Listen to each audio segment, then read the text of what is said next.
Little dips. We got the handles tilted inside instead of outside this time.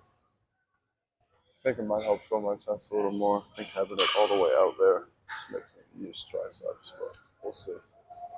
See how it feels. So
incline flies. Very easy.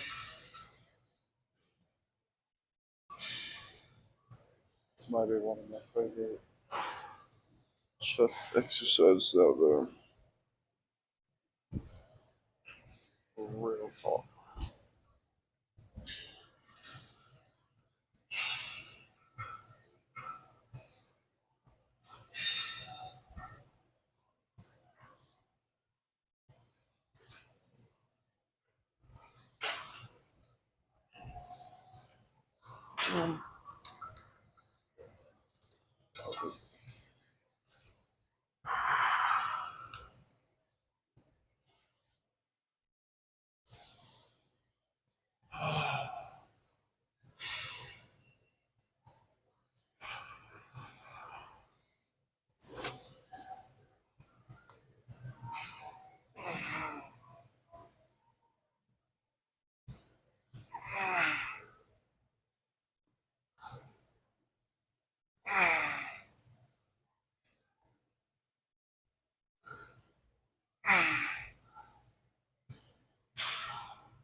We're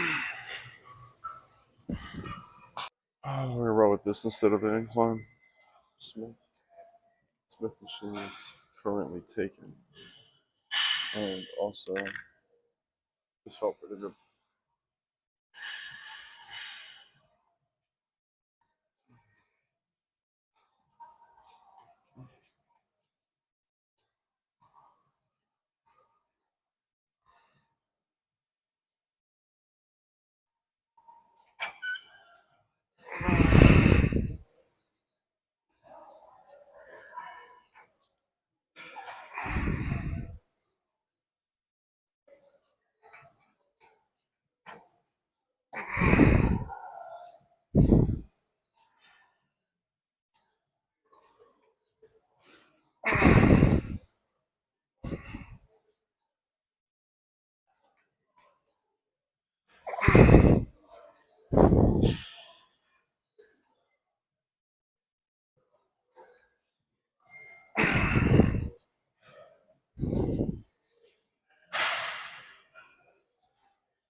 Chest complete.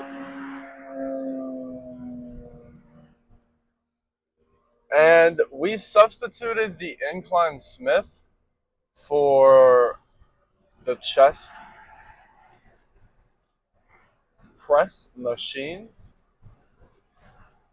which when I was doing the warm-up set, I felt a little more upper chest than I did when I did the working set.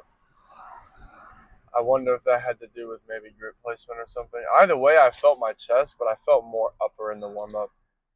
And obviously my goal for that second press is upper chest, so maybe we'll have to switch between the chest press and the dip, but I don't know. I like the dips, man. And moving the bars closer this workout, absolute freaking W. Like, so when you're doing dips, if you have your arms like this, like close to your elbows, close to your body, you're going to work the tricep more. If you flare your elbows out and push in, now you have the option to contract your chest muscle and pull the weight in, which is doing the pushing, right?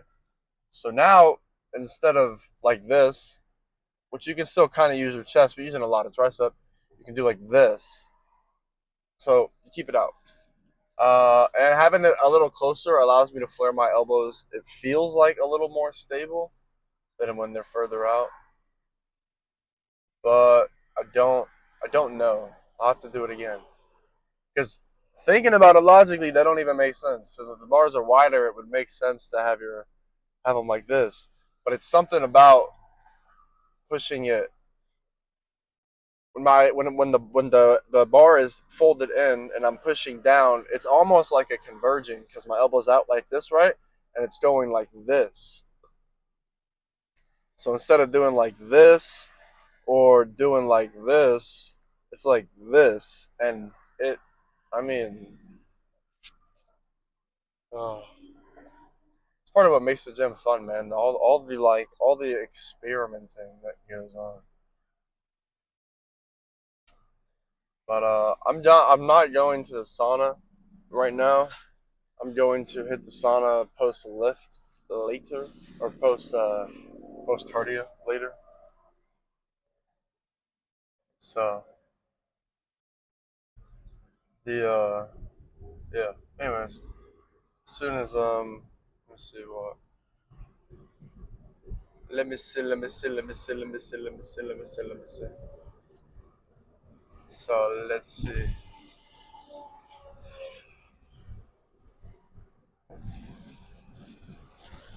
I'm asking ChatGPT for some more topics to discuss.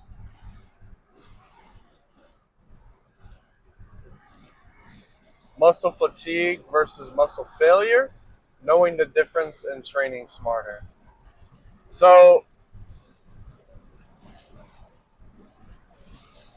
muscle failure is something that you can achieve in one set without accumulating a ton of muscle fatigue. Doing high volume and going hard or semi hard on all the sets, but never reaching true failure once, you're causing a lot of muscle fatigue. But did you hit muscle failure? And thinking logically, failure, you gotta think what even causes like an adaptation. It is only when your body is pretty much screaming at you that you have to change or you will not survive again, essentially. So you have to put your body into this deep, almost like fight or flight adaptation, and that determines the level of your adaptation. So failure, fatigue is just overall damage to the muscle. Failure is just your muscle not being able to be used anymore in an immediate moment. And that is what causes the adaptation. So that is that one. Now let's us check another. Let's check another one. Another, another.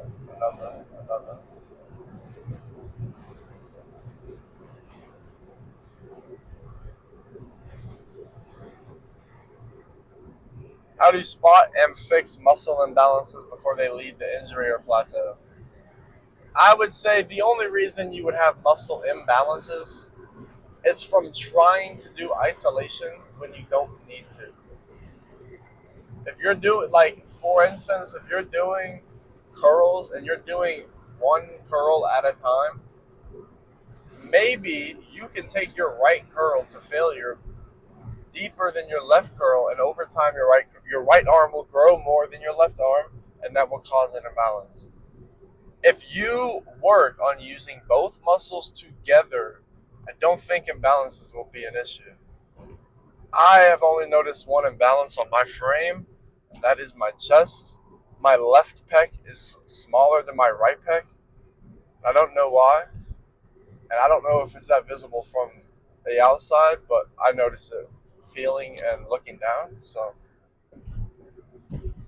but I don't think that's like you're not about to see me doing one arm chest flies and try to build my left chest more. I know over time, if I just work together, your body's meant to work together. If I just use my chest muscles together, they will grow. Um, and then doing deadlifts with opposite hands can cause muscle imbalances in your traps and stuff. My advice: do conventional to overhand. Stop trying to cheat and convince your ego that you can lift more because you're doing it reverse grip. Get some straps, get some chalk, whatever you need. Lift it conventional, hands over the bar, not no sumo bullshit. I'll show y'all a real set of deadlift when I'm back on a bulk. I'm not the heaviest lifter. 315 for like 6 was my peak in the bulk, so. But we'll see. But I also, you've probably never seen another lifter do the deadlift the way I do it and emphasize the negative like I emphasize it. And that reduces the amount of weight I can pull dramatically. And because I'm not focused on the weight, I'm focused on building my fucking back and bulletproofing that shit. So, how to build an effective routine around your body type and goals. So, body type, I would say that's just, are you a little fluffy or are you lean and skinny? If you're a little fluffy, maybe you want to cut down or go into a maintenance. If you're super fluffy, maybe you want a straight cut. If you're really lean with no muscle, maybe you just want to go right into the bulk, which you obviously need to do. Or if you're just like a skinny fat, you probably honestly need to maintain. I was a skinny fat for a little while, and main gaining fixed it. Just eating right and working out consistently. So around your goals, that's I mean, if you want to get stronger, do power building, strength stuff. If you want to get bigger, do hypertrophy stuff. Obviously, strength and size are somewhat correlated, but not 100% correlated. Uh, yeah, that's my take on both of those subjects. And then we have, let's see what we got next. Why core and joint stability matter in strength training. So this referring to stabilizer muscles. So and your core. Your core will get worked in a lot of things you do. Any type of standing cable fly with your chest you do, you have to brace your core. Any deadlift, any squat, any bench, any tricep press down, any lat cable pull over, any row, any you have to your core should be strong if you're in the gym consistently. And on the side of stability muscles, as long as you're not isolating every single thing, you should be fine. Like obviously doing more compound and more barbell stuff will help build the stabilizers a little more and a lot probably a lot more to be real, but more than machines and isolation stuff. So yeah, we'll do one more and then I'm gonna be home. So be it.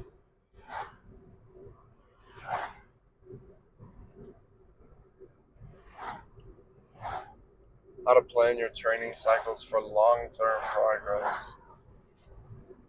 So my only advice on this is you have to make sure. Well, not my only advice, but that's my first advice.